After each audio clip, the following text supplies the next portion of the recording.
Okay.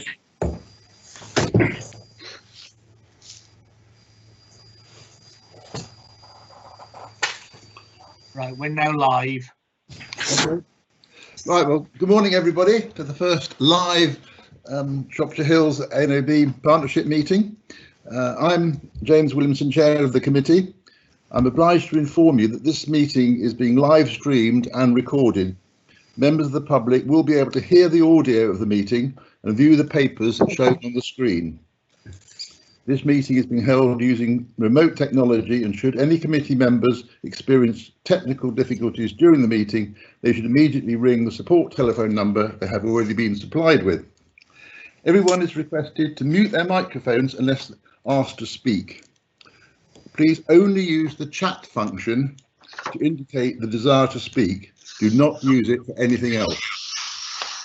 As chair, I will interpret the council's existing standing orders in light of the requirement of remote participation, with advice from the monitoring officer prior to making a ruling.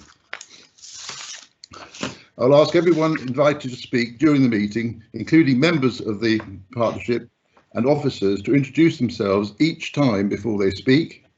And I'll now ask Phil, the AONB partnership manager, to read out a list of those members of the meeting that are present.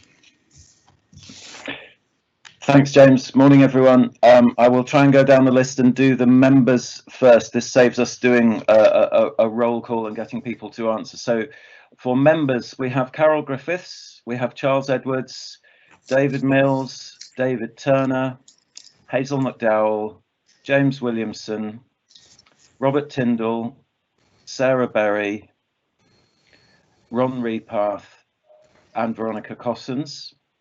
From the AONB team, we have myself, Alison Jones. Alison Caffin has just joined us as a member. We have Kath Landals, Joy Howells, Mike Kelly, Nigel MacDonald, and Stephanie Hayes. And we have a few support staff as well. The other names you may see on there, I don't think I need to read them out. Obviously, if other members join, their names will come up in the participants list. And Tim, can we just ask you to confirm whether we believe there's any members of the public listening in? You're muted, Tim. Sorry. We currently have 11 attendees showing. I'm not sure how many of them are members of the public and how many of them are actually members trying to get in. Okay, well, hello to those who are watching if they are. Back to you, James. Okay, thanks, Phil. Oh, it's actually going back to you now, Phil. Oh no, first of all, apologies. Tim, have we had any apologies? Yes, Chair. We've had apologies from Leo Smith, Sue Lee, Heather Kidd and George Chancellor.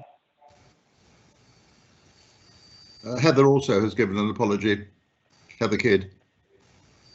Yeah, that was mentioned. Sorry, I've forgotten to introduce the guests who are on there. Can I do that? Yep. The guest speakers, Andrew Hurl and Karen Fisher, and we are expecting Nick Reed and Mark Fermor for item 3, and we hope Eddie West from Shropshire Council for item 4. I think that's everyone. Okay, thanks, Phil. So the first item on the agenda is the minutes of the meeting held last October, if anyone can still remember that meeting.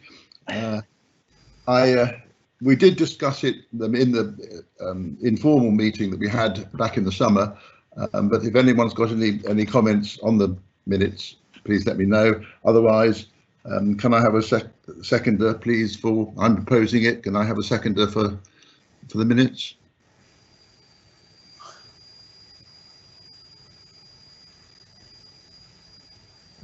David Turner, I'll second. Thank you very much, David. I will now accept these minutes as a true record unless anyone else indicates differently. Okay, we're now moving on to agenda item 3, the South Shropshire Climate Conference and the Shropshire Climate Action Partnership item. So over to you, Phil, to introduce it. Yes, thanks, James.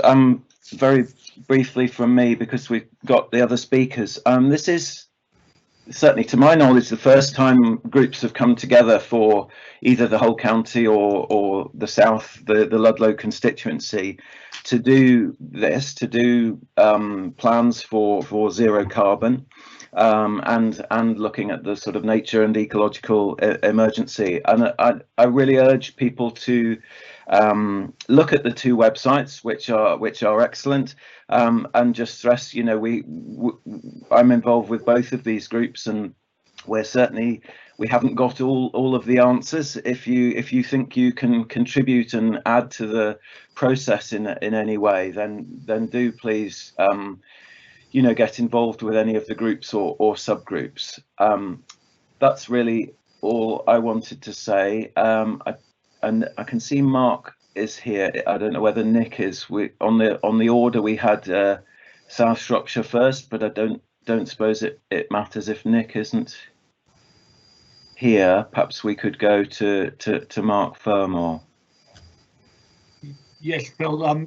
IT is still trying to get Nick into the meeting, so. Okay. Mark, would you like to say a bit about the Shropshire Climate Action Partnership? Yes, thank you, Phil, and good morning, everybody. Mark Fermor here. I'm the director of the Zero Carbon Shropshire Task Force at Shropshire Climate Action Partnership. We were started in August, and we are a true partnership of Shropshire County businesses, communities and individuals dedicated to achieving net zero carbon Shropshire by 2030. We're developing a shared vision for a sustainable, growing, prosperous Shropshire, which achieves this vital goal. And right now we've got about 200 volunteers from all walks of life, from the smallest enterprise to the largest landowners, charities, councils, community organisations, individuals, working together in a collaborative approach to make a plan suitable for Shropshire's rapid decarbonisation, large-scale restoration of biodiversity and the natural environment, and the development of sustainable, resilient and inclusive communities and the enterprises we require for a sustainable future. I'd like to highlight that this is not an environmental project. This is about what the sustainable future success of Shropshire looks like.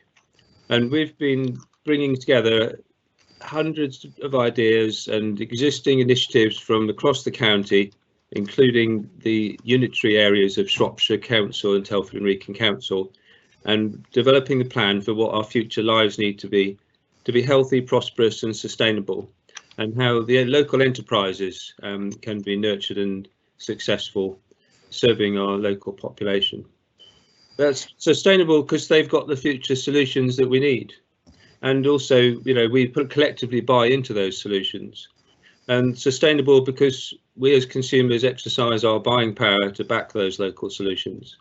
So we want to help our local startups and enterprises to succeed if they've got the answers. And a lot of them have joined the partnership as members and supporters, and we can help to promote them. And between us, you know, the producers and consumers of Shropshire, between us, you know, with the communities, enterprises and councils, we have the power to achieve 80% of our net zero carbon goal. We need to leave central government to tackle the remaining 20%. But we're very encouraged and hopeful about making this plan. We've already got a draft coming together. It'll be finalised and published on the 31st of December. We would love to have input from all the organisations on this call this morning and all the individuals. You can just simply go to zerocarbonshropshire.org and sign up as a supporter, indicate the areas of interest, and you can join our working groups. We work through the Slack communications platform, and the working groups are all on Zoom. It's only an hour of your time every week to join a working group meeting and bring your ideas and encourage your friends and family to do the same. So this is a true partnership for, by and of Shropshire. In the first industrial revolution, our ancestors lived in the grime of heavily polluted industry. In this new industrial revolution that we need right now, we're going to see a pace of change unequaled in our lives. 250 years of the first industrial revolution, a similar pace of change now in a decade. We can't afford not to manage this. And in this one, we can live and work in our beautiful county, and we can do this. We have the technology. We'd love to have your support and input. And I think I'd be certainly delighted to hear from you myself. But please visit zerocarbonshropshire.org, and I'd be very pleased to take any questions. Thank you very much.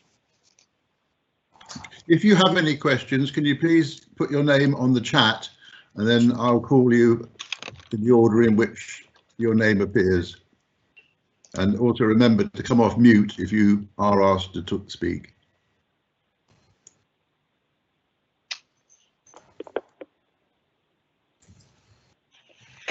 Can I mention, unfortunately, Nick Reed has not been able to join the meeting. So we do have this sort of slightly stilted format of a video meeting, but it would be really nice to get, you know, your thoughts and comments about this topic if you were involved with the South Shropshire conference or attended it, or have any thoughts kind of as well as questions, or if you're already signed up to any of these partnerships, do feel free to sort of have a bit of discussion on this item. We've given it some time, so maybe if it's not a question but just a comment, then please do.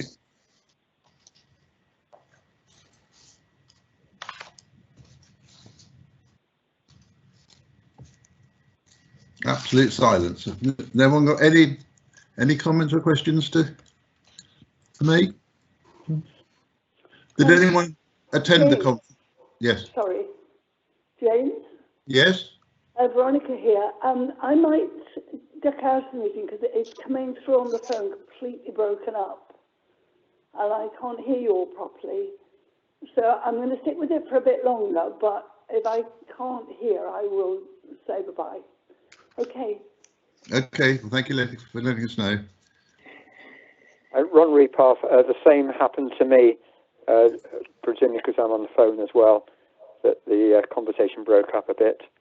But just to say about the conference, I thought it was a great event, and the fact that the local MP attended and spoke was really good, and the fact also that he may have some influence on government decisions as well. Thank you. Thanks, Ron. Perhaps I might just say one further thing as I have the microphone. On Thursday at 11 o'clock, we have a Zoom meeting on the finance and investment opportunities in zero carbon Shropshire. We're going to be hearing from economists, finance specialists, people involved with carbon credit schemes, and tackling the thorny topic of offsetting. So if you'd like to learn more about the finance and investment dimension, and in particular, we're going to outline the scale of carbon sequestration that we need in the county, and based on the sort of carbon pricing, how schemes might get paid for, which looks to be of the order of £200 million a year of investment over the decade for the Shropshire County as a whole. And the land side of that has a very significant role to play, and the opportunities for farmers with public money for public good and so on. So it's 11 o'clock on Thursday, and anyone who'd like to join that, please sign up via our website, zerocarbonshropshire.org, and select your area of interest, and you'll be sent a Zoom link. Thank you very much. Can one watch that at a later date, Mark? Yes, that will be recorded. So again, please get in touch via the website, and you'll get some information. You can register. That's your interest. Okay, thank you very much. Okay, I think we better move on, Phil. Are you going to just talk about the South Shropshire Yes, I mean, what I'll try to do is sort of explain. Obviously, we've got these two different groups, and they are working very closely together. Obviously, the topic is very much the same. The issues for South Shropshire are, of course, similar to the whole county, but they're not identical. You know, as we know with the AONB, it's part of Shropshire, it's a quarter of Shropshire, but it only has 6% of the population. It's got the upland bits, the more sparsely populated bits.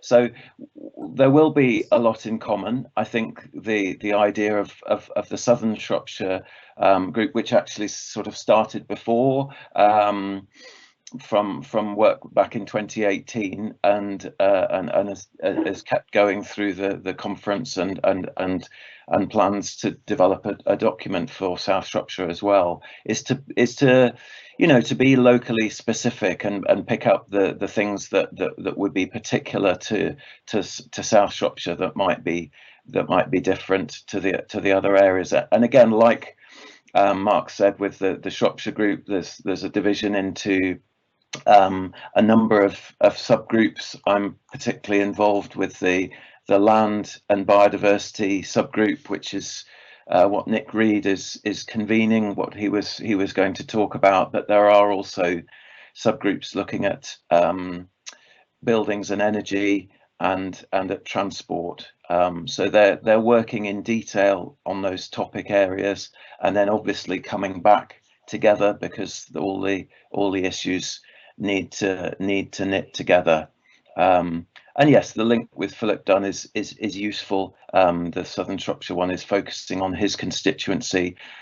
He's also, as you'll know, the chair of the House of Commons Environmental Audit Committee, which is an important role in the parliamentary and government system. So yeah. As I say, the resources on the websites of both groups are really good, and we, you know, these things are going to succeed the more people that get involved. So do please see if you can find a way to get involved. Okay, thank you very much. Has anyone got any further thoughts, questions?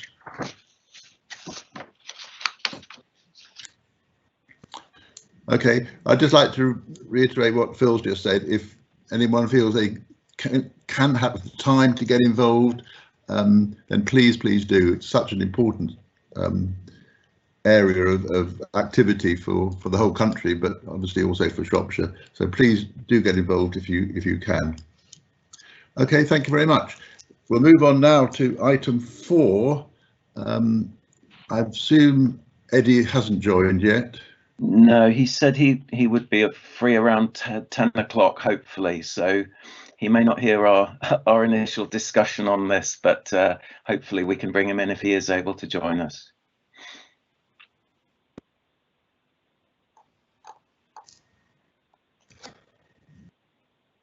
I'll keep an eye out for him.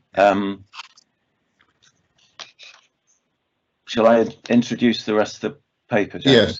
Yeah. Yes, please. So, as you'll know, and some of you will be more involved with this than others, this new Shropshire local plan is a massive piece of work and a sort of bit of a change in the planning policy approach for Shropshire, to bring everything together in the single document. So there was a lot to look at.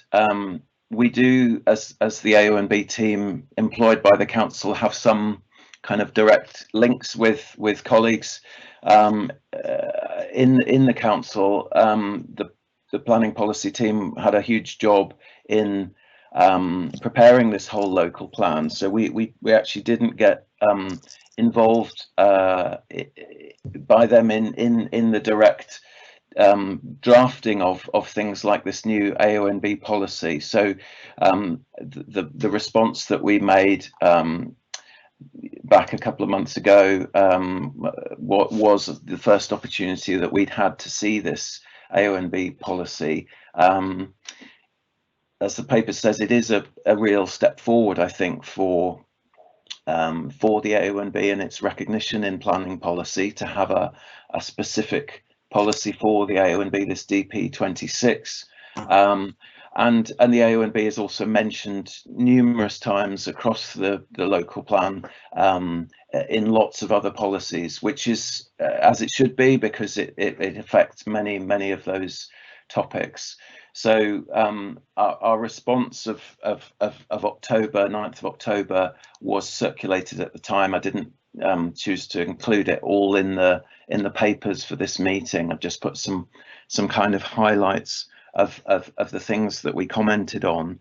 Really, our comments were based on kind of our experience of using the policies to sort of argue for the AONB in planning cases.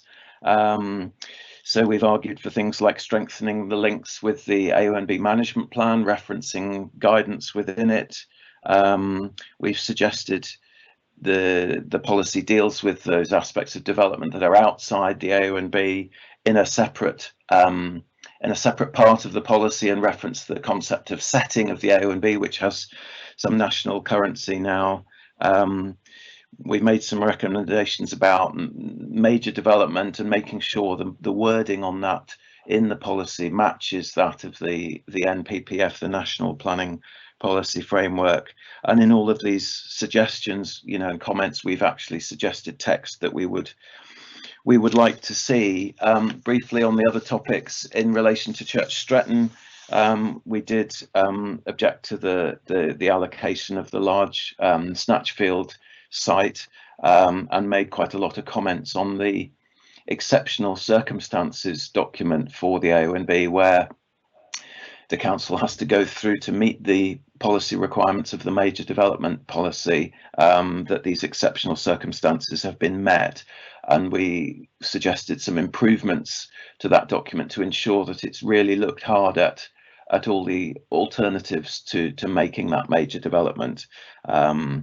So some bigger questions which they may choose or may not be able to address in this current local plan, in terms of alternatives, like whether the hubs and clusters that we have should be revisited, because one of the issues for Church Stretton, the pressure all comes on the town because there are no hubs and clusters in the Church Stretton Place plan area. That may be a difficult thing to resolve, but in the longer term, perhaps it should be looked at. We've also raised issues about more information on sustainable development and climate emergency in the local plan, more on the intensive livestock developments that have been quite controversial over recent years, and guidance on renewable energy, and more about being positive about the natural environment and its roles for health and well-being, and linking with the visitor economy. So quite a lot of comments.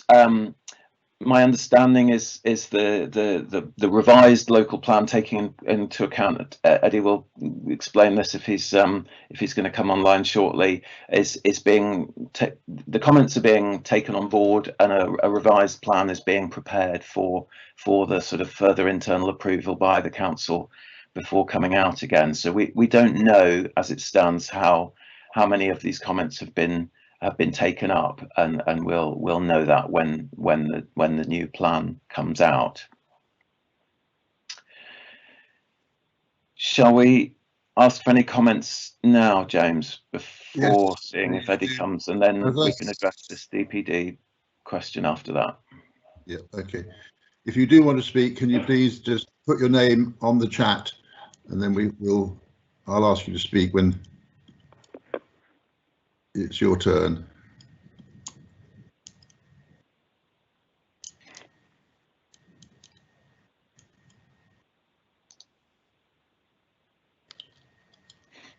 No one wants to speak at all?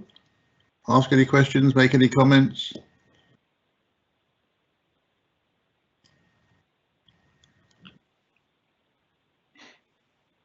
Okay, Phil, I think you better carry on. Shall I go on to the second part of this then? So Eddie hasn't joined, has he? No. Not yet. I'm keeping an eye on his box.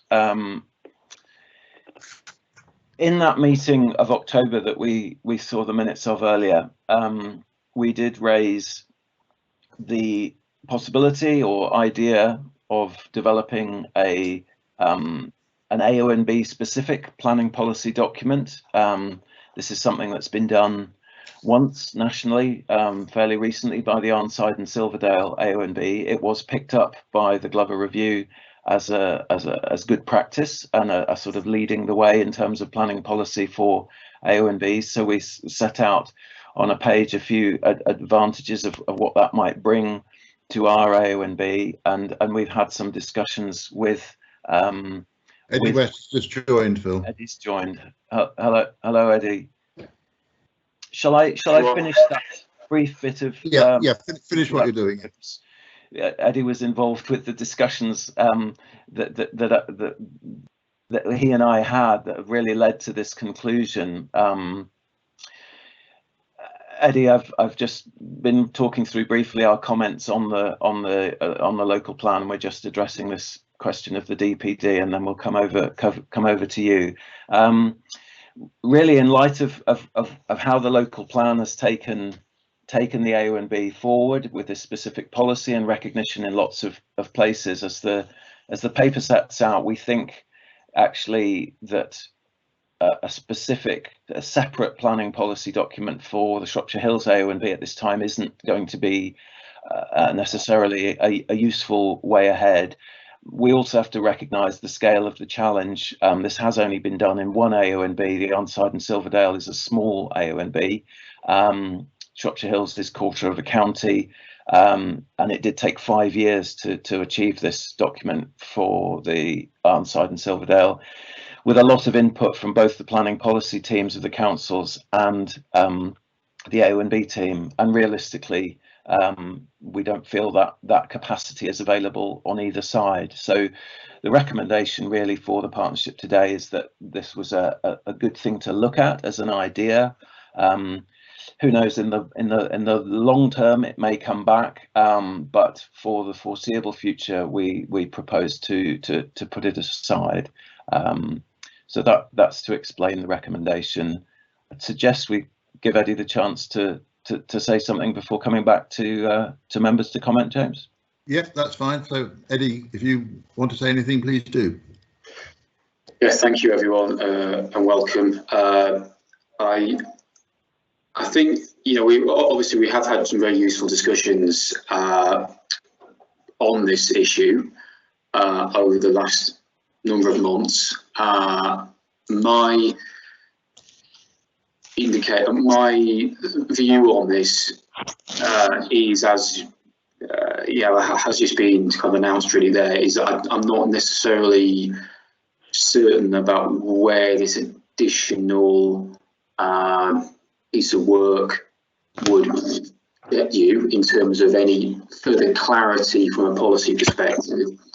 I think, again, I will reiterate that is on the basis of I think a more advanced policy position in our emerging local plan with regards to the Shropshire Hills. It's not just in the current local plan. I think it's there, but it's not in one place. What we've tried to do in this emerging local plan, which you will be able to look at an amended version of by the end of this week, is that's been greatly enhanced in where it is within the sort of priorities of the local plan. It's got its own policy. It's got lots of references throughout in relevant places and relevant issues. I have lots of discussions with groups who want to do these and neighbourhood plans, and my view all the while on this one is looking to explore what it is you want to get out of it. What's the output on this one? I think it's a very good intention to go into something, to say I want to do something, and that has to be applauded, but we also have to look at what's the output here. And at the moment, I can't see a realistic output which gets you, I think, beyond where the local plan is at the moment. Clearly, this is a decision for you to make, but I will, on a pragmatic point there, so I'm glad you raised the issue of resourcing there, is that I think it will require, if you were to do that, it would require a significant amount of resourcing from our side as well, which simply isn't there at the moment, particularly in over the next couple of years as we take our local plan into examination, which is a very resource heavy piece of work as well. So we wouldn't be able to give you, I don't think, the level of resource which you would demand to be part of that. So my conclusion is the same. I think it's a very laudable aim, but I'm not sure it's actually necessary. That's obviously my personal view on this one and my view as a professional planning officer, but obviously it's open to you to have an alternative view of that as well. Okay, thanks, Eddie. Hilary, I noticed you've just joined the meeting. We're in the section about the local plan. So if you've got any questions, please ask them. And for anyone else, if you've got any questions, can you please put your name on the chat and we'll come back to you. So this is a golden opportunity to raise any concerns or issues on the local plan. Phil, yep. Just quickly, I mean, we've flagged in our response, and I was going to ask Eddie a question about this. You know, for Arnside and Silverdale, the driver behind doing a DPD was housing.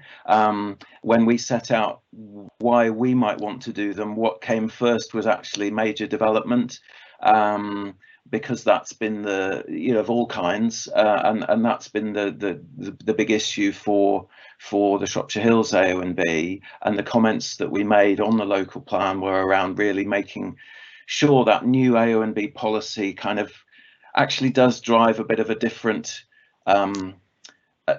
experience of major development for the Shropshire Hills AONB, where we have in the past a very high number of those major developments coming forward being recommended for approval, and the, you know, we're not the only people saying, does that really fit with exceptional circumstances?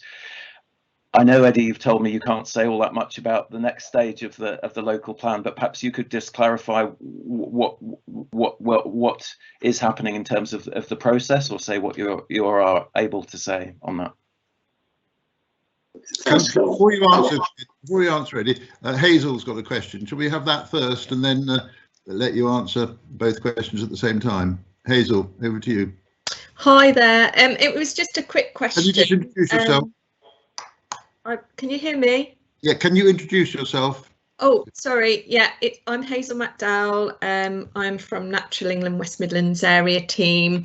I just had a question about the AONB policy in the plan, the local plan, and whether it also protected the setting, the AONB setting as well. Thank you. Eddie, over to you. Okay, answer that one initially. I think that's a very important, very interesting question, because that issue isn't dealt with specifically in the national planning framework around the setting of the AONB. I think so it's not explicitly referenced at that point. I think what we obviously acknowledge that there is a wider impact potentially, but it's a phraseology issue there. We need to be very, very careful about how we prepare policy, because it has to be in line with national policy at that point as well. So I'll just bear with me a second while I just remind myself about what the AONB policy actually indicates, but I'm aware obviously that was something which was raised and we are considering. Okay, so perhaps that gets to the point about where we are with the process. You're right, I can't say a huge amount at the moment. This meeting has perhaps come 1 week early before I could say that. What we're planning to do, and this is, okay, so we're going to cabinet on the 7th of December with our Regulation 19 version of the plan. which means that the papers for that cabinet will be released this Friday. Okay, so say it's come a little bit early. I would have been able to speak a bit more openly if we'd had this meeting this time next week, but you know, it is what it is. In terms of what we've been looking at, and I'll try and say as much as I possibly can, is that we have obviously been looking at the very significant amount of response we got to the draft local plan, not just in terms of comments on the Shropshire Hills, and indeed certain settlements within that which we have been looking at carefully for some growth, but also more generally. I mean, we actually got about 2,600 responses to the plan, which is a significant amount, and we've been spending the last number of weeks looking at all those responses and reflecting upon them. So there are going to be changes that we will be making to the Regulation 19 version of the plan. There are what we would call more minor changes, which are those policy changes, those tweaks to policy to improve the policy, largely based on responses we've had. Not all responses we will be acting upon, because as I said before, you know, we do have to be mindful of being in accordance with national policy on that as well. There are going to be some more significant changes. There are going to be some more significant alterations, particularly around site proposals. Okay, and you know, and that's obviously we're aware that when we consulted, there was, as ever with these things, there are generally some hot spots around the county around where we're getting a lot of concern and a lot of objection.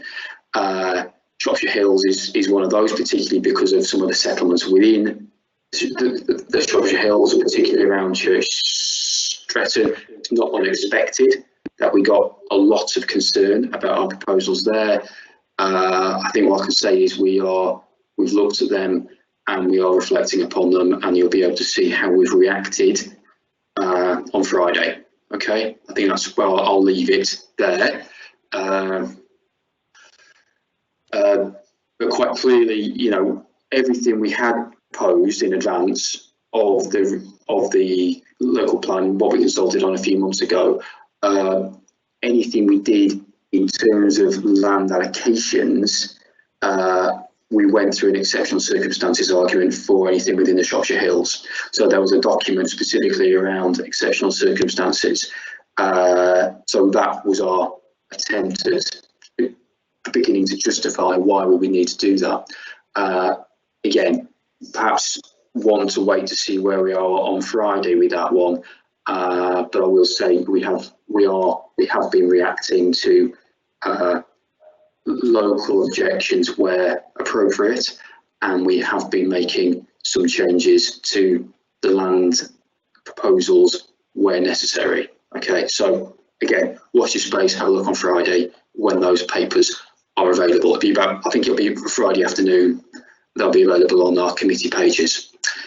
I think after that, you may want to invite me back to another meeting to have perhaps a more open and frank conversation moment. So that's where we are largely at. So that will look at both land allocations, changes to policy, and what we're going to do then. So obviously, assuming Cabinet agree that plan on the 7th of December, that will lead to a further round of engagement Regulation 19. We are planning to do that for 7 weeks, which is slightly longer than the minimum requirements in the regulations, because obviously we'll be consulting over Christmas, so we're making the engagement a bit longer. So that will run from about mid-December to the end of Jan. Okay, so that's another opportunity for anyone here and anyone who wants to have a further say on the plan and any alterations we've made. The plan is after that point, we will be seeking council approval to submit the plan for examination in about mid-March, okay, with a submission in April, and then we're into examination. So that's largely what we're seeking to do over the next 6 months or so. So it's lots of work to do. We've been engaged with this over the last number of years. It's kind of it's a real pinch point at the moment in terms of work. My view, I would say this once, I think we've got a solid product, but inevitably, you know, there will be lots of objection. There always is to these things, but hopefully you'll see when you see the plan at the end of this week. Hopefully you'll see that, you know, we have reacted where we've needed on certain issues. Okay, but I think that's all I'll say for the moment on that. But again, happy to have another, perhaps a more open conversation when that plan is in the public domain. Okay, thank you very much, Eddie. Whilst you're on, I'd just like to say that from my perspective, the relationship between the AONB and the planning department generally is a lot better than it has been. And, you know, thank you for that, your part in it. And we look forward to seeing what you've come up with on Friday. Thank you very much for that, and I think, yeah, it's always really useful to have these kinds of events, and, you know, I think it's really useful for us to hear all those views, and yeah, we're very happy to come back when the plan is sort of available for a wider conversation, so very happy to do that. Okay, thank you very much. Thank you. So the last point on this agenda item is just getting people's approval to the fact that we're going to stop pursuing the idea of a DPD for the area. I'm not going to go around asking everyone's approval, but if you object, can you please put your name on the chat now, or just say it? Coming in my phone, how do you put your name on the chat? I know, Sarah. Are you happy to let it drop? I just wondered whether we could, if we can't get a local plan for the AONB, at least get some statement that says there will be a real attempt to see the AONB as a whole in its setting as an important factor within the county, because it seems very bitty and a bit of a nuisance when it gets in the way. I know that's a bit of a strong thing to say, but I'm saying it. Yeah, I think the fact that we have now got our own policy, DP26, you know, goes some way to what you're saying. Have you got any view on that, Phil? Yeah, I think it does. I think, as we said, the position of the AONB within planning policy is hugely strengthened by this local plan. You know, we've made some case in our response to go further and kind of cement that.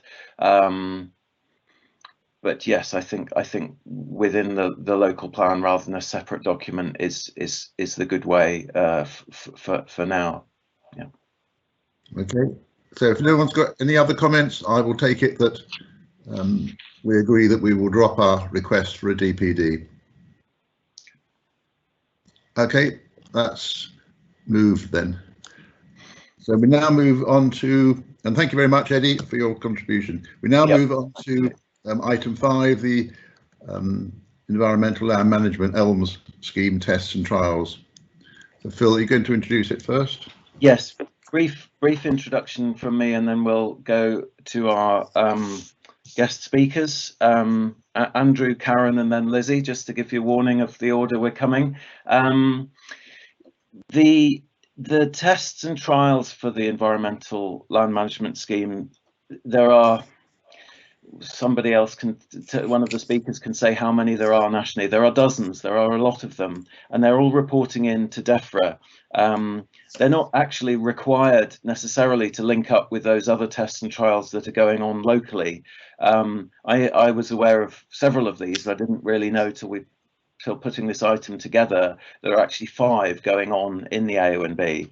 So I'm just going to say that this item and this discussion is actually, I hope, very much of benefit to the people who are presenting here and taking part in these tests and trials, to know what each other are doing in the local area, as well as for the benefit of partnership members. So it is kind of the main item of our meeting today. I'll reassure you as the time goes on that the items that come after this are going to be dealt with fairly briefly.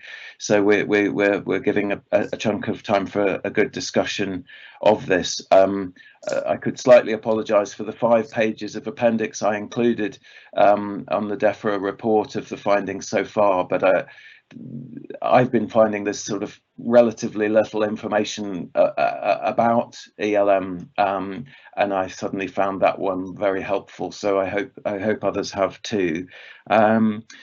That's all I want to say. So if Andrew is there, Tim is going to move on the slides in the background. So if you just were to say next slide, please, when you're ready to move on, and I think that will work. And I suppose we'll go with question, sort of highlight if you want to ask a question in the chat again as we go along, and deal with them when each speaker is finished, I think.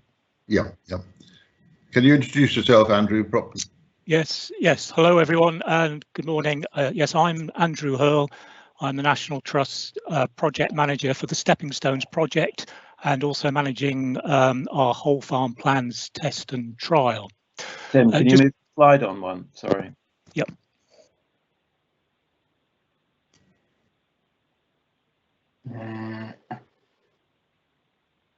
You bear with me a second. I'm having some technical difficulties with the presentation. Bear with me a second, please. Do you want to keep talking, Andrew? Yeah, I'll I'll talk in a blank world. So just by way of background, as part of the Stepping Stones project, the National Trust and partners have been working with a group of 14 farmers. These are known as the Upper Onny Farmers Group, based in the Upper Onny Valley. And that's been set up to share thinking and also to develop ideas for the future of the farmed landscape in the Stepping Stones project area.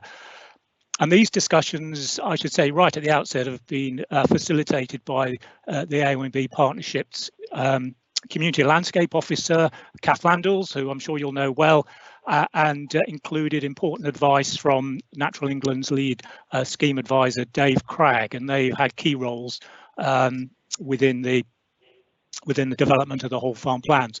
I think we jumped to slide 2 there, Tim. There we go. Brilliant. So just over 12 months ago, the group were contracted by the DEFRA Tests and Trials team to develop and test a method for the design of land management plans as part of the new ELMS scheme. So it's just focused on the land management plan aspect of ELMS and nothing else. We refer to the land management plan in the context of whole farm plans rather than land management plans, and I'll say why in a second.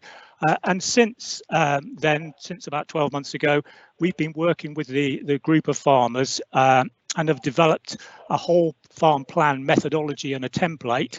We've tested it with 5 farmers from the Stepping Stones project area between September last year and April this year. And then we've taken it again and trialled it with a further 5 farmers, and that is ongoing at the moment. We began the trial in September this year, and that will finish next month at the end of December. And in each of the trials, we have commissioned contractors to help us progress this work, and those contractors have been a farm business consultant and an environmental consultant. The whole farm plans are based on a 3-way conversation between the farmer, the farm business consultant, and the environment consultant. And it's the interaction, we believe, between all 3 in identifying the opportunities and the potential solutions, which is critical to the success of the whole farm plan. You can't have just one leading without the other two, or two without the three. You need all three having this three-way conversation at all stages of the development of the whole farm plan. And the basic premise of a whole farm plan, and why we call it a whole farm plan, is that we want to integrate the environmental outcomes with the core farm business. Many of the farmers we talked to about previous environment schemes said they were really not involved in the environmental assessment of their farms. They often appointed a consultant to do this work. They didn't really understand it and received a big report, which they then submitted to DEFRA for the agri-environment scheme. So they had no real connection with the environmental assets or what that meant. So it was really seen as an add-on, and that's the whole purpose of the whole farm plan approach. We wanted to avoid that previous error as we saw it, and that's been based on then an evaluation of the farm environmental assets and the public goods that they are currently providing, and also the potential in the future. And to a degree, it's included collaboration across the farmers to look at the benefits that can be delivered across the landscape as well as on the single farm unit. Okay, slide number 2, please. So I'm just going to show you really the elements of the whole farm plan that has been developed in terms of the framework and the format for those plans. So first and foremost, the first section is really based about the current farm business and the environmental assets on the farm, and it's again drawn up by a conversation between the farm business consultant, environment consultant, and the farmer. And to begin with, there's a preparation of environmental mapping, baseline environmental mapping. These are drawn from publicly available data sets, which actually identify what's on the farm. And then these are then ground truth by a field visit, again with the farmer and the two consultants. But prior to that, there's an assessment of the farm business. And this is done primarily by the farm business consultant working with the farmer, really to describe the farm business as it is at the moment. And those are the elements you can see on the slide there, which are considered. And that then produces a synopsis of the farm business, which is then followed up by an assessment of the natural assets on the farm holding. So soils, water, air quality, etc., etc. You can see there are looked at and assessed as a result of a farm walk, again involving all three, and they then refer to the baseline environmental maps that have been produced and ground truth the veracity of those maps. Okay, moving on to the next slide, please. So I just wanted to give you an illustration of the sorts of outputs from that first step in the whole farm planning process. The whole farm plans are text and map based.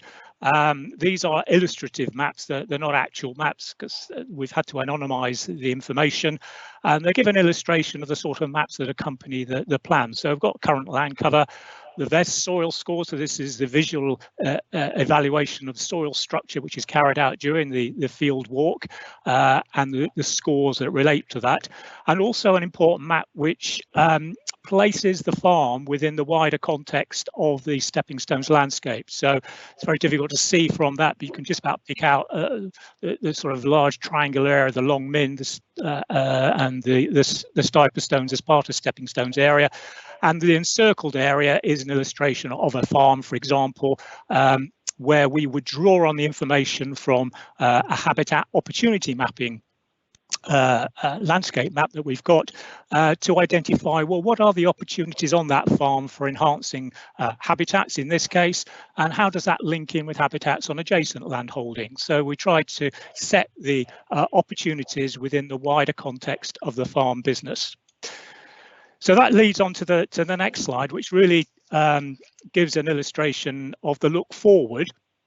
So having described the farm business, the natural assets, we've been out on site. Now we need to look at how we can bring that information together to look at the opportunities for natural asset management and public goods delivery in the context of the farm and farmer objectives. So the second second part of the whole farm plan consists of the look forward, starting with a discussion with the farmer about their objectives and the farm business objectives.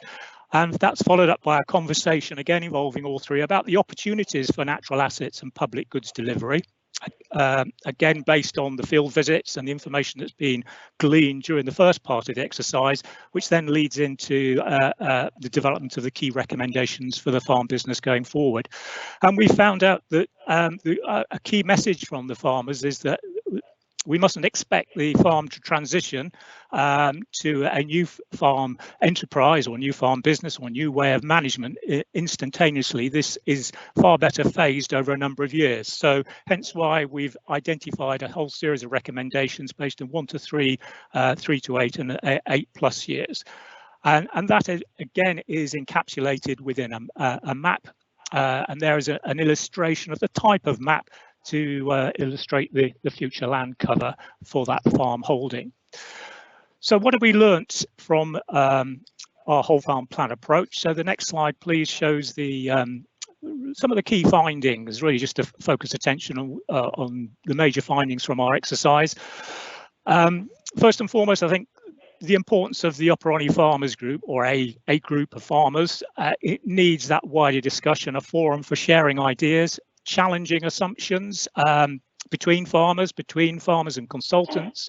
We're all in the same ballpark, really, learning about elms and how we can develop natural assets management and public goods opportunity which benefit the farm system. And it helps to facilitate learning, and it also encourages participation. The second point there, the facilitated discussions have been very important to making progress, because they've helped to raise understanding of important key concepts like natural assets, natural capital, public goods, and the process of myth busting and using simple common language, which is something we've been wrestling with. I can't say we got to the solution as yet, but the role of the facilitator, in this case, Kath Landels, who's played a key role for this test, has been absolutely fundamental in helping us, bust some of those myths and misunderstandings of terminology. We also firmly believe that access to a specialist farm business and farm environment consultant is a key service for elms in the future, but it should be available for those who need it. Not everyone needs it. Some are very capable of using the information and applying it themselves, but many farmers, and the feedback we had from them, do value this input and advice, working with them. And then the strength of the whole farm plan is really based, as I've tried to emphasise throughout this presentation, on a shared understanding of the farm business needs and collaboration between those three individuals. And importantly, underpinning all that is the advisor skills. Their listening skills has got to be absolutely very, very strong and powerful, and also their background experience. And we found in each of our two tests and our trials that having consultants with a farming background, in fact, all are farmers, current farmers, and that helps the understanding and the cooperation with our farmer group, and it's been critical in developing these what we found are productive conversations with the farmers. So a number of key findings from our test and trial so far. Okay, thanks, James. I think that's all I would wish to say at this moment. Thank you. Okay, thank you, Andrew. Has anyone got any questions they would like to ask Andrew before we move on to the next test and trials?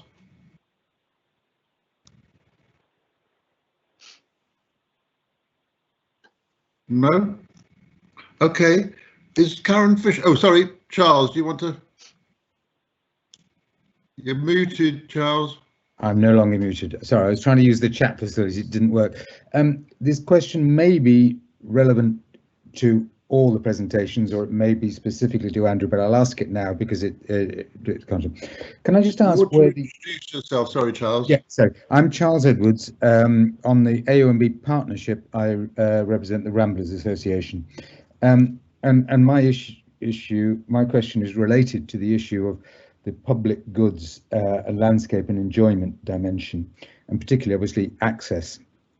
access on in general terms, but most specifically around public footpaths and bridleways. And I was just wondering whether within the methodology you do this triangle of the farm business consultant, the environment consultant, the farmer, is in which of those is the issue of public access and enjoyment, under whose remit is that, and has it been featured in any of the initial sort of discussions and emerging plans that are developing? Because obviously the slides you've shown are to do with the farm business needs, which are very valid, and similarly the land cover plans for the plan. But I'm just wondering where the dimension of future public access as a public good fits into the discussion so far.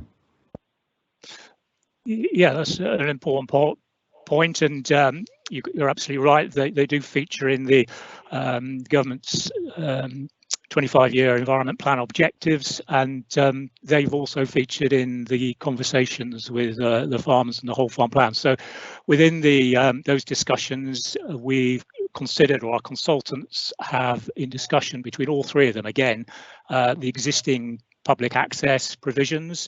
They've also considered the future public access provisions and how they, for example, can benefit or prove challenging to the farm business at the moment or possibly in the future. And that's been an important part of the conversation, is to try and identify where potential solutions lie, where there are potential challenges which need to be resolved, and they may be at different levels, through different organisations, but they need to be highlighted. So they're all very much part of those conversations. I perhaps ought to just to say that the whole farm plan test and trial is a framework, it's a method.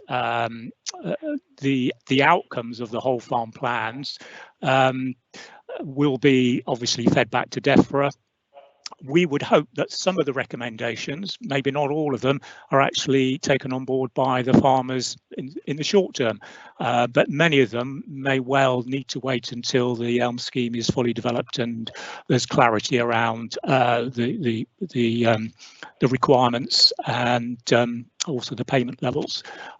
So they are a theoretical exercise in some respect, but important that all these aspects are covered during those discussions. Thank you.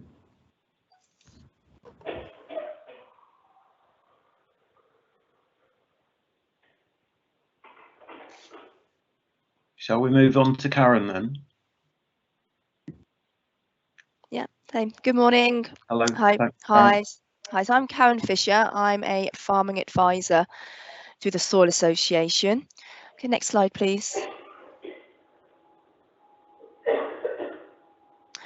So we've been delivering a DEFRA test and trials on a public good calculator. So it's predominantly been based farmers within the Clun region, but I've also been working with some farmers further south and more side-based in Lentodines. We've been doing a few around the kind of Lentodine region as well.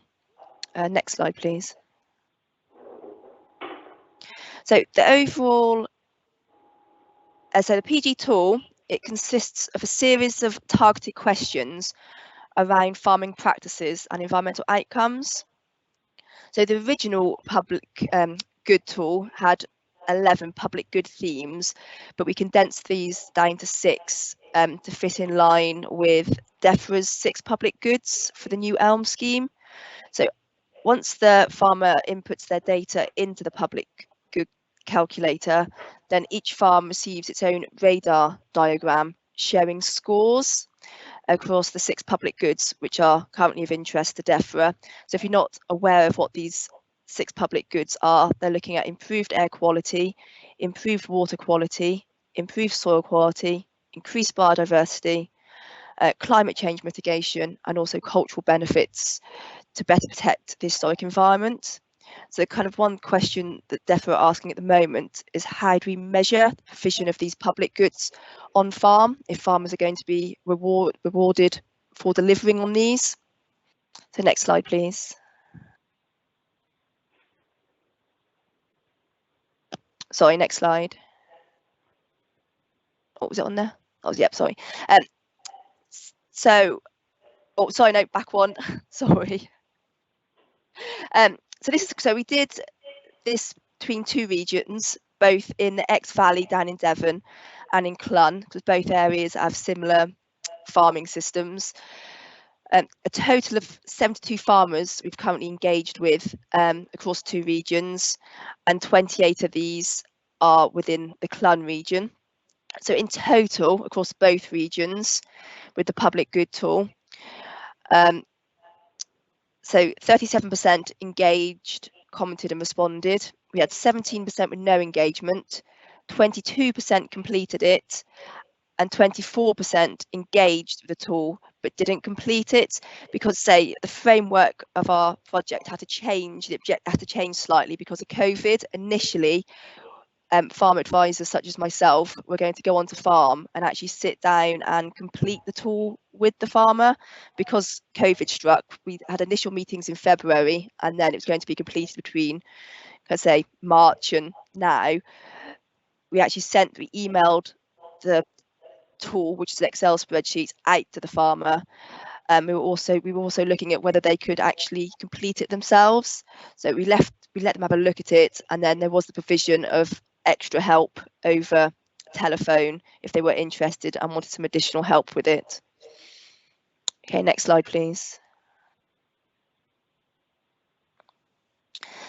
So in Clun, out of 28 farmers, so say half of the farmers managed to complete the tool on their own with no assistance.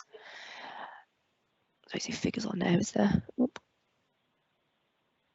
And then you can just see and say there you can see then kind of 3/3 that farmer returned the tool partially completed with a member of the project team, but just over the telephone, kind of help there, or they filled it out and then they just had some minor queries and we had to go back to them with those. Okay, next slide, please.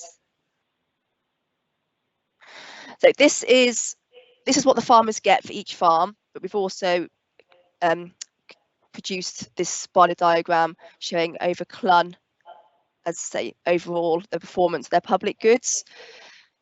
So both the minimum, maximum and the median. So you can see here the 6 different areas and how the farmers in Clun performed overall.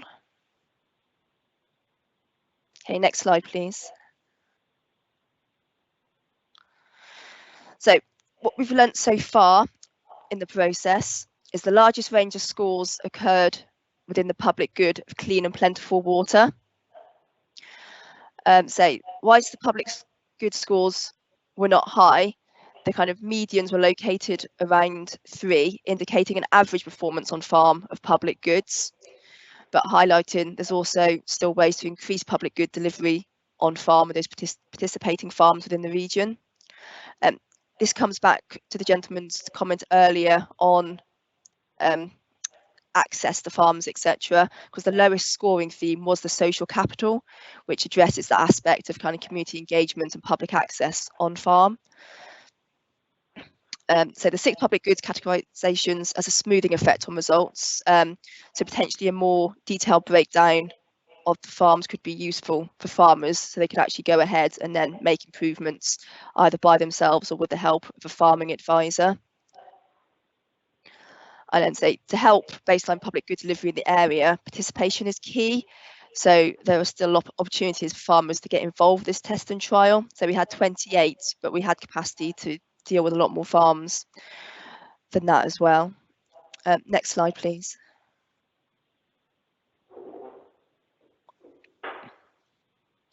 Okay, as I said, it wasn't just about the scores of the farms and how they perform the different public good areas. It was also for DEFRA, reporting back to DEFRA, the actual process.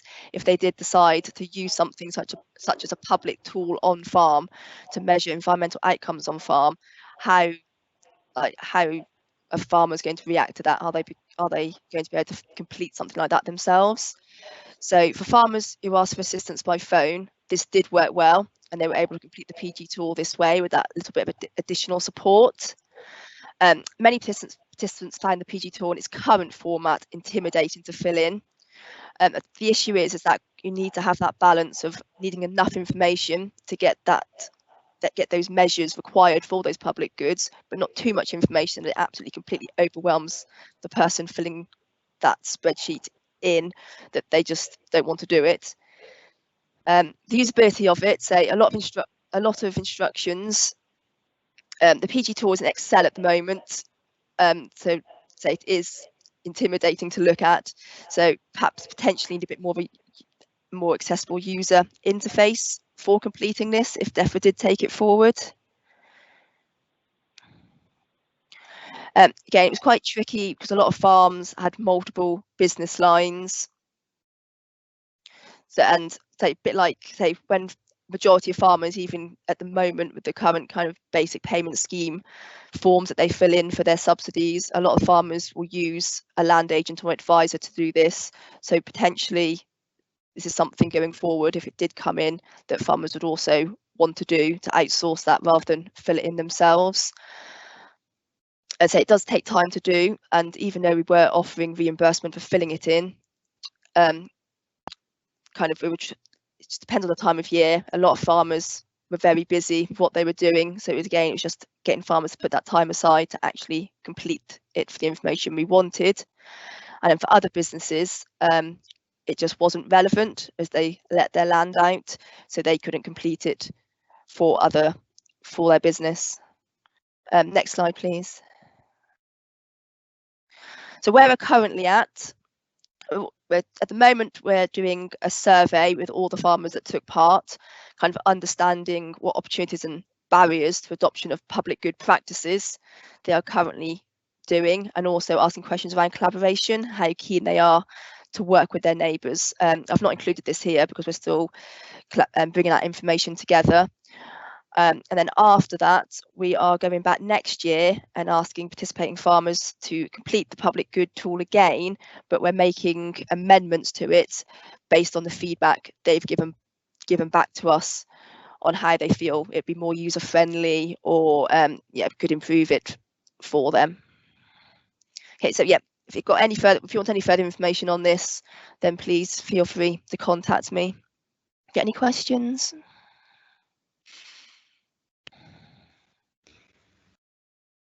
I have a quick question, if I could just jump in. Yes. I just wanted to ask about the software for the PG tool. Is that something that you've built from scratch, or is it an open source software, or where's that come from? Yeah, so it was designed, it's an Excel spreadsheet, so it's designed in Excel, and it was designed by the Organic Research Centre. So they designed it for this purpose. Cool. Okay, thank you. Lizzie, I wonder if you might introduce yourself. Just carry on, shall I? Those listeners, and then carry on. That would be a perfect link. Thank you. Okay, no problem. Yeah, I'm Lizzie Holton Harrop.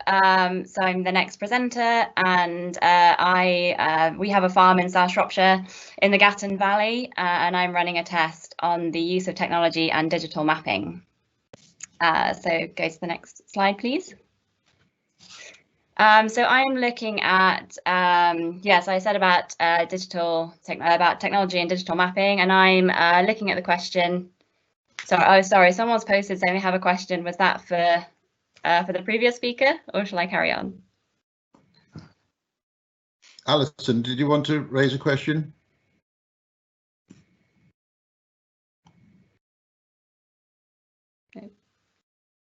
Carry on, Lizzie. Sorry. Okay, no worries.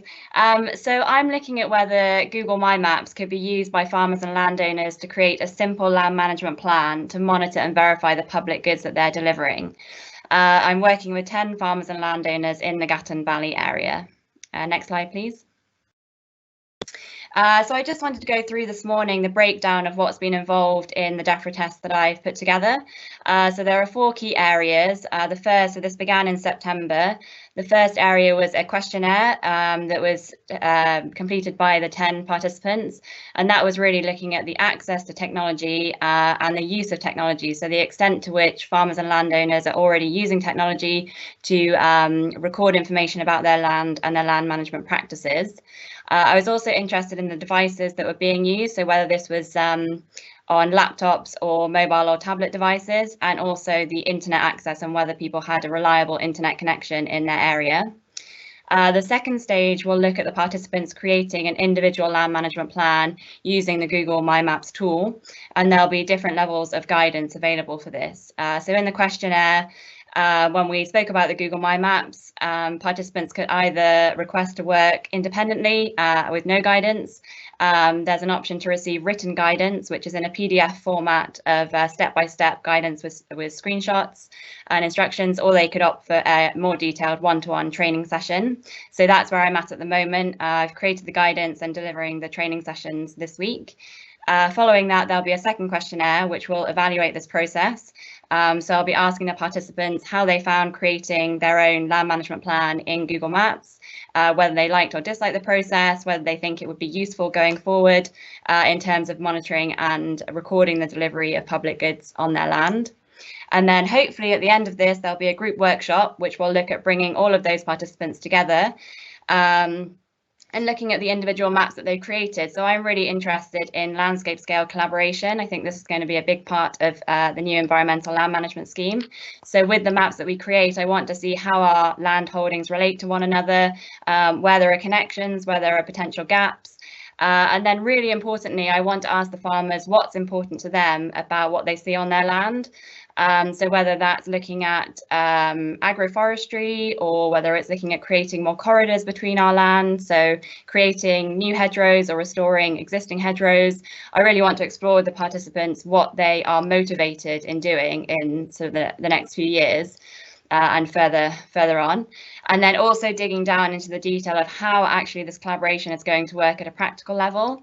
So what they would expect to be paid for and for how long.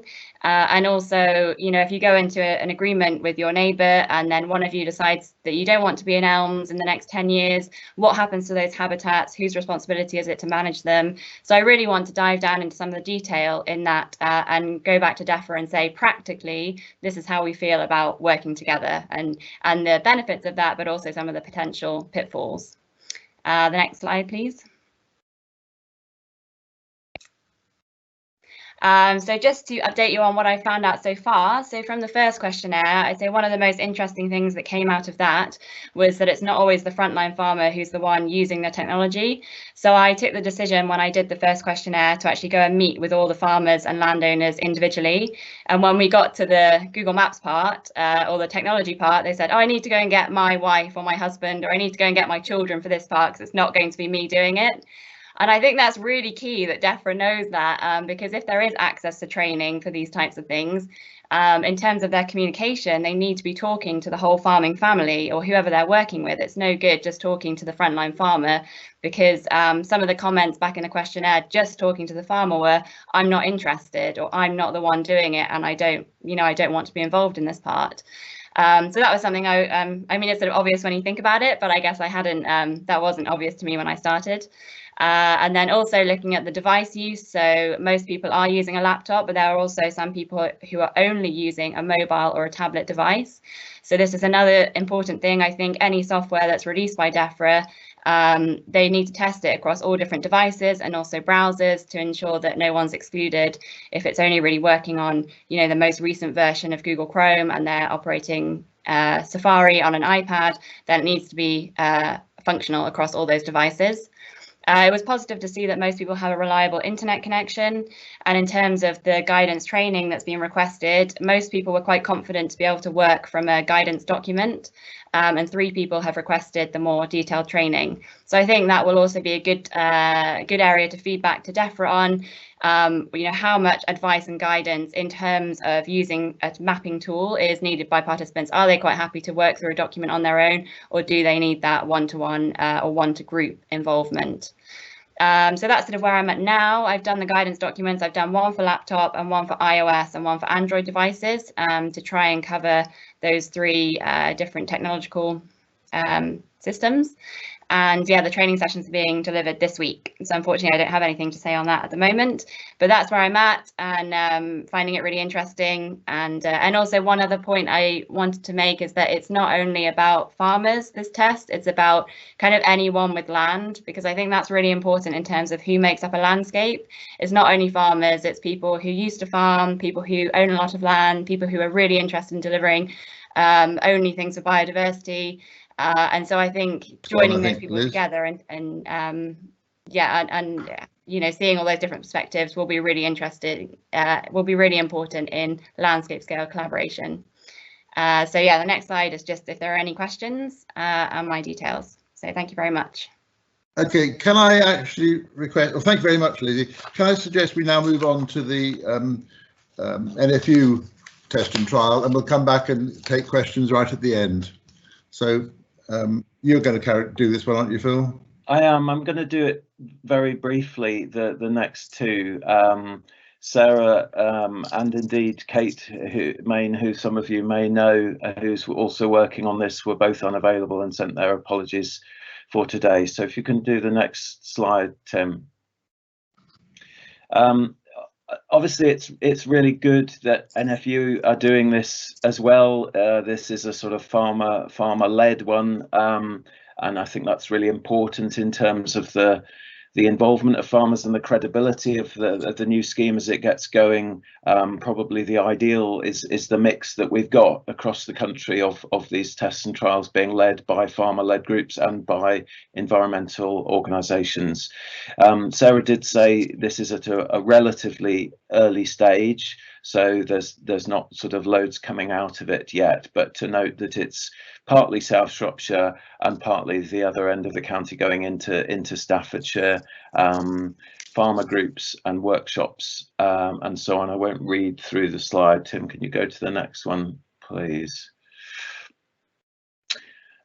So it is looking at farm plans in a slightly different way to the tests that we've heard about, particularly the elements of fitting into the farm business, looking there at people's experience of countryside stewardship, the other schemes, and how that feeds into their thoughts for what the new schemes should be like. And I think this is the last slide, Tim, if you can move that on again.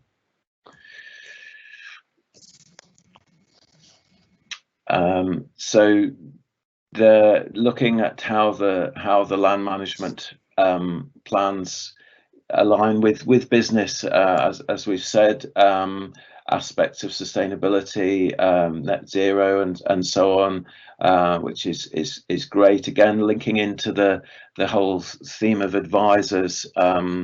You'll see in those notes in the appendix, you know, the importance of local advisors and facilitators has come out in a lot of the tests and trials and things.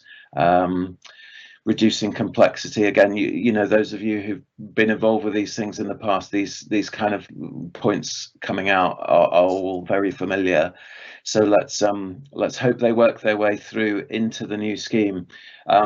I'm obviously not going to do justice to what Sarah could have done, but those are her slides. We've sent the PDF round with these slides on, and I'm sure Sarah would be happy to answer any questions if you wanted to contact her individually. So Tim, if you can move on again to the next one. There's a couple of slides for the Wildlife Trust one, which is working down in the Clee Hills. As we said, each kind of organisation bringing its particular strength and an interest to this test and trial process. So the Wildlife Trust focusing on nature recovery networks and how they can be implemented through the test through a ELM when it gets going. ELM apparently is DEFRA's preferred way of describing this, rather than ELMS or ELM. Or ELM is what we're going to be encouraged to say. So recognizing this trial that you know there is a mixed level of sort of understanding in terms of what nature recovery networks are, and an opportunity through farm plans and the process of ELM and indeed the tests that come before it to develop that understanding of nature recovery networks. So one more slide, please, Tim, and I think that's the last one. Oh, sorry. Yeah, there's one more after this. So they've been doing interviews across with farmers across the southern part of the county, understanding what they know of nature recovery networks, and therefore what needs to be sort of provided by the scheme in terms of helping that understanding.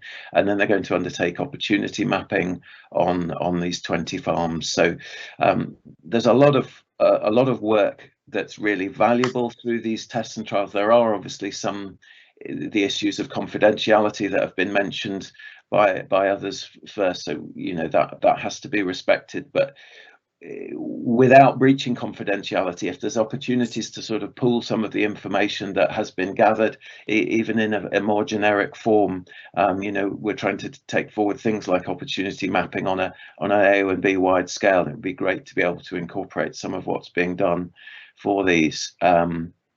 So finally, then the last point about how the information can be imparted with either one-to-one or group sessions. So as you've gathered from this, the whole point is trialing different methods, and this last slide shows then the spread of all of farmers they're speaking to. So although it's sort of focused on the Clees, that's actually reasonably broad over towards Bridgnorth and a bit west of the A49, west of Ludlow as well. So that's the Wildlife Trust's test and trial, and that's all of the presentations, which I hope have been useful. And let's just have a last chance for some questions before we move on, I think.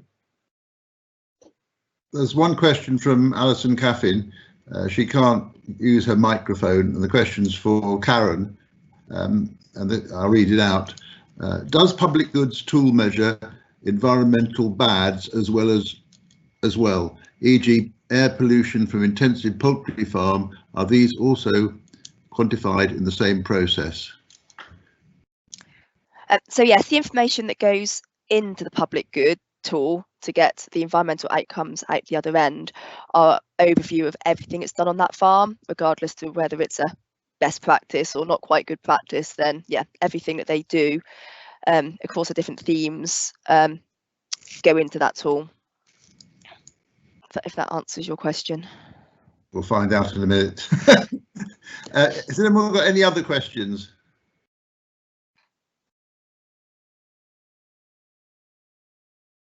Well, people are thinking. I mean, obviously, Karen, you know that I'm one of the 24 farmers in the Clun area that have filled up the tool, yeah. And I would confirm that it is very difficult to fill up. I mean, we have a very small farm, and we found it quite difficult. And so I think advisors are going to be required, definitely, to help people. And it is going to be a daunting task for large farmers, I'm sure.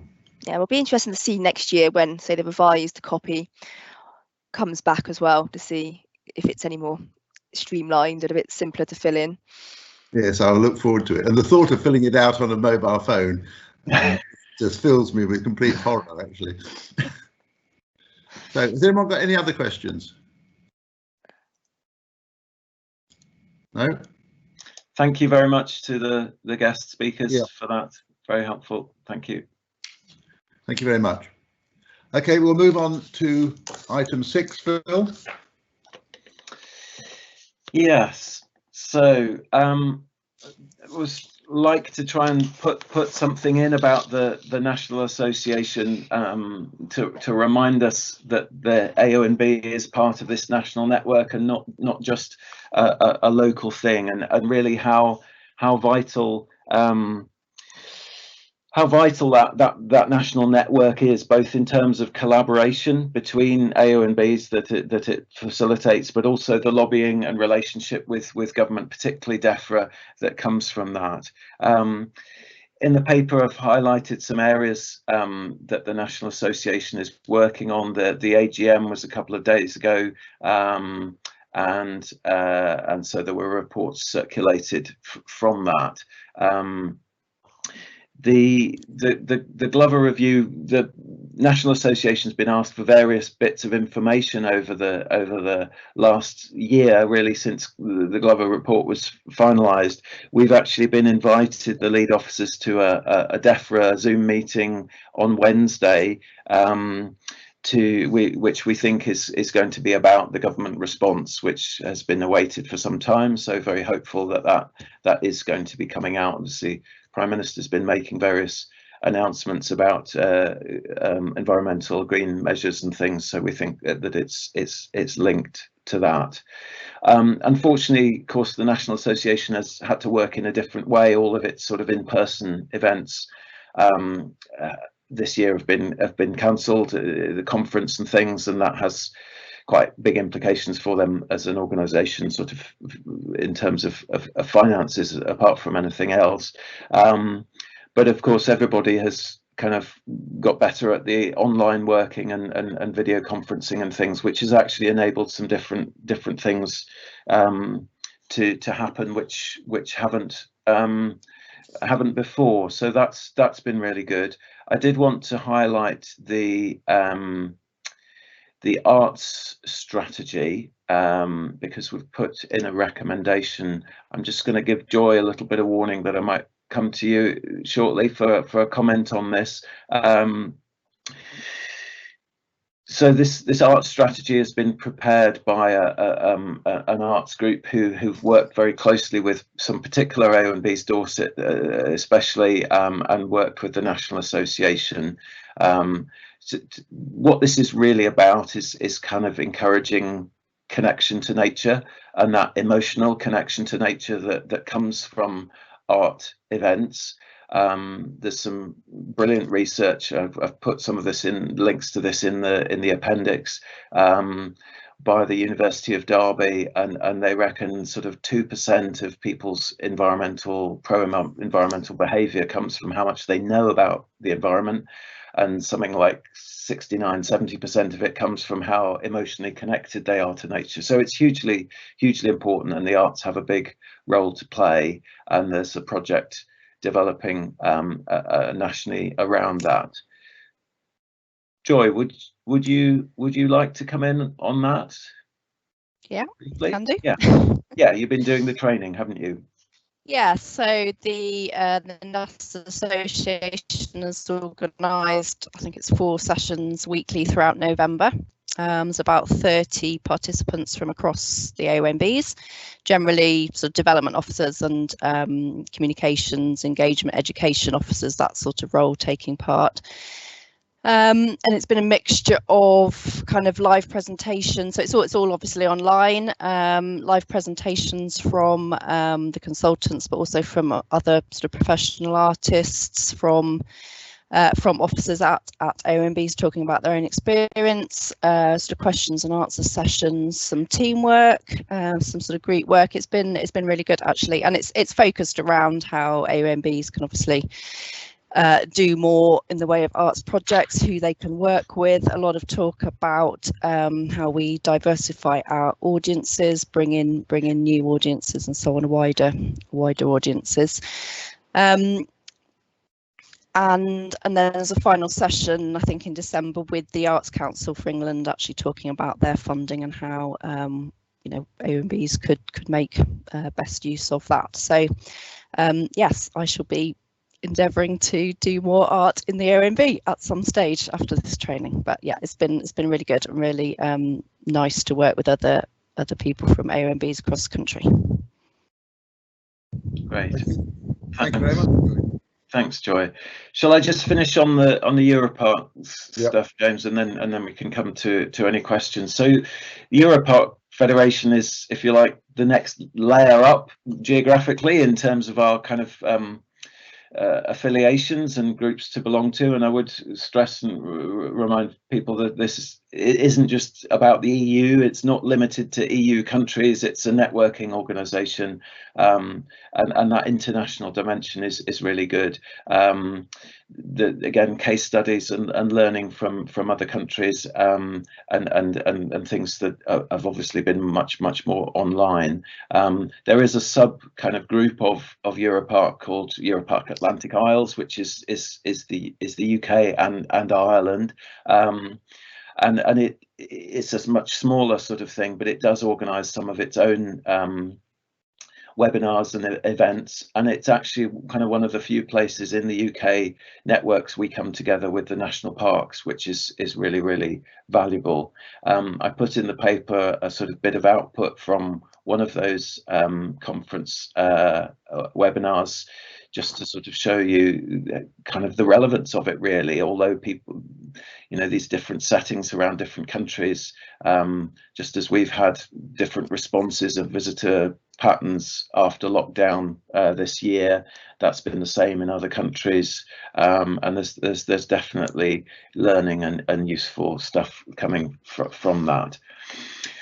So that's really it. I think we kind of circulate some of the newsletters that come round from National Association to members.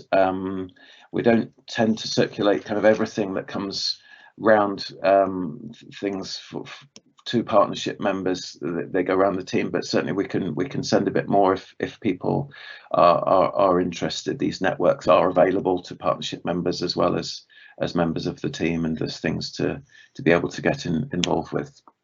Other than that, I'd say if we could just, as encouraged to do, sort of formally adopt that art strategy. Once again, I'll assume that everyone's happy to do that, unless they will say otherwise now.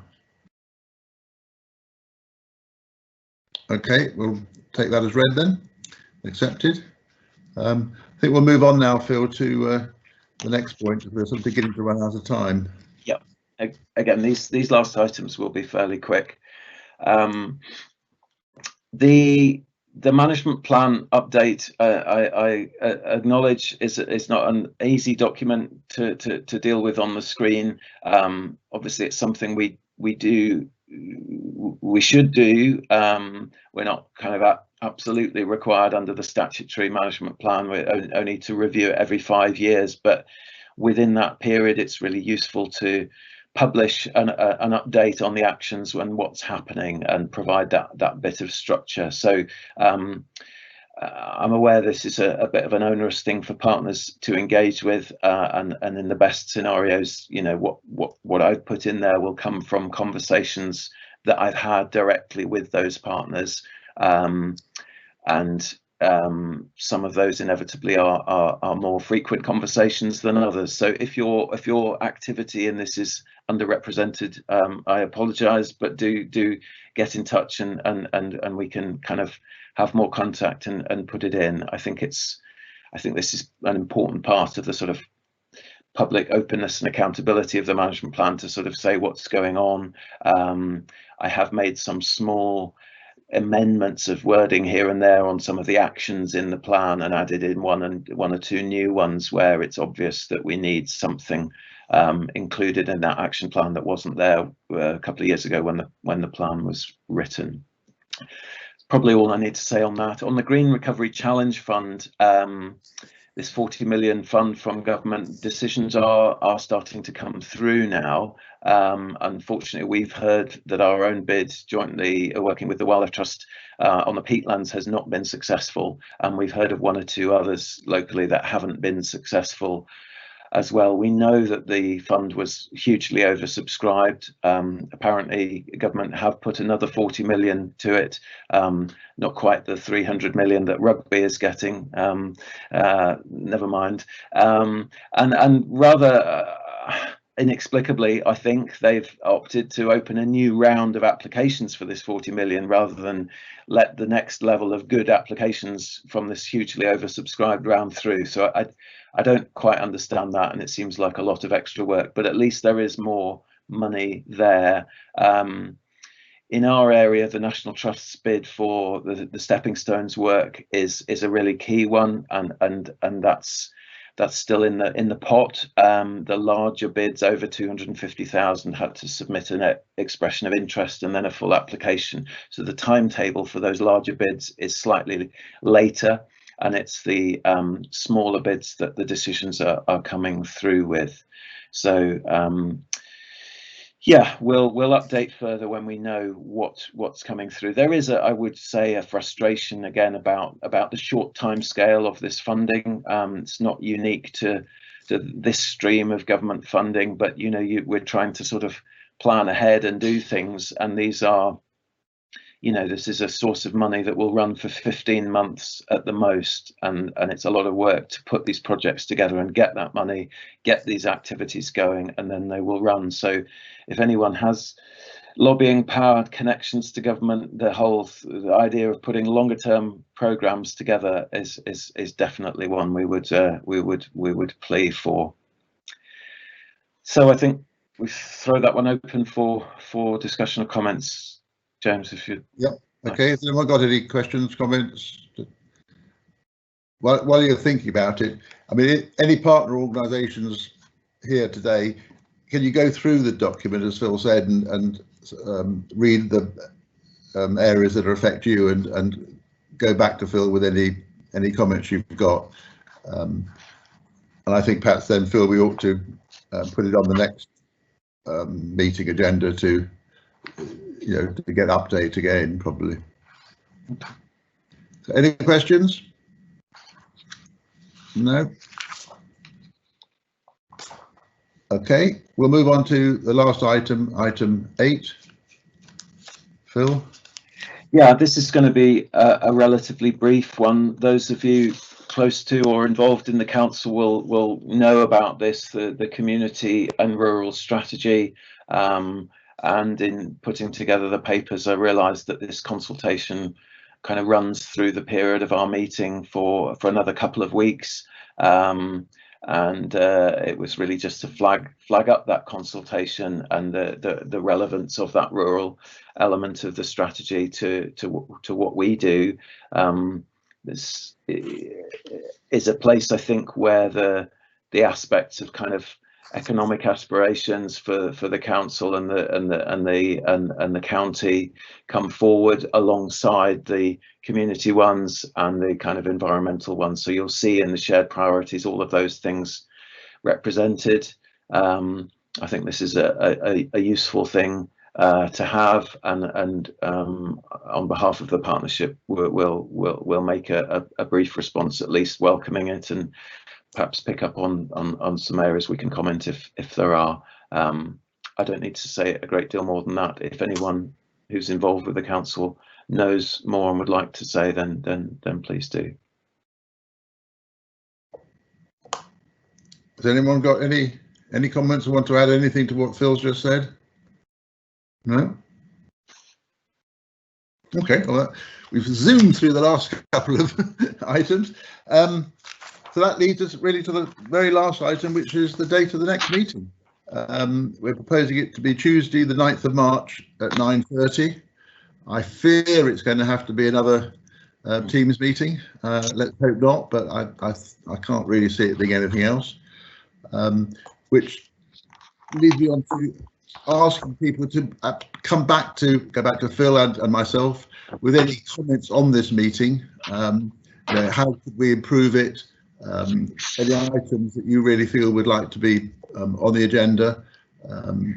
I mean, from my point of view, it's slightly disappointing the amount of input from all the members has been, and you know, I would encourage you at the next meeting to please, you know, fully participate as if it was a live meeting. It is an opportunity, you know, to discuss things across a broad range of the different organisations, and so it is useful. I have just got one other final point I just thought about with the elms. Carol, are you still there, Carol Griffiths? If you are, based on Karen's comment that she'd like more farmers in the Clun Valley to get involved, is there a possibility you can put a note out to all your your farmers and saying that you know, the opportunities to get involved, if you can, that'd be good. No answer. Anyway, okay.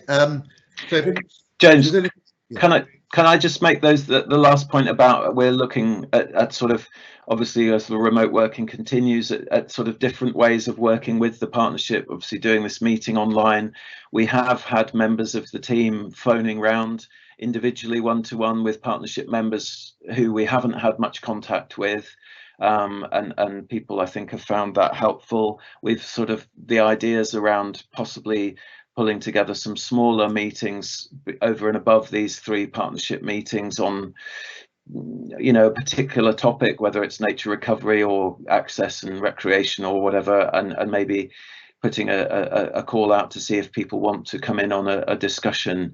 My own feeling about these meetings is the bits that seem to work well is kind of presentations and things, and the discussion part doesn't seem to work quite so well. I would echo James's plea for involvement, but also, you know, if that's the way it is, let's go with that. Let's use the presentation bit to the full and get different people presenting on different topics that you would find of interest. But we'll try and keep in touch with you, obviously outside the meetings through email and as much as we can, kind of one-to-one. Okay, thank you very much, Phil, for that. So has anyone got anything else they want to say before I close the meeting? No. Okay, well, thank you very much, everybody. Keep well and safe, and have a good Christmas if we can. And we'll see you in the new year. Thank you, everybody. Okay, Goodbye. the meeting's closed. Thanks, everyone. Bye. Thank you. Bye. Thank you.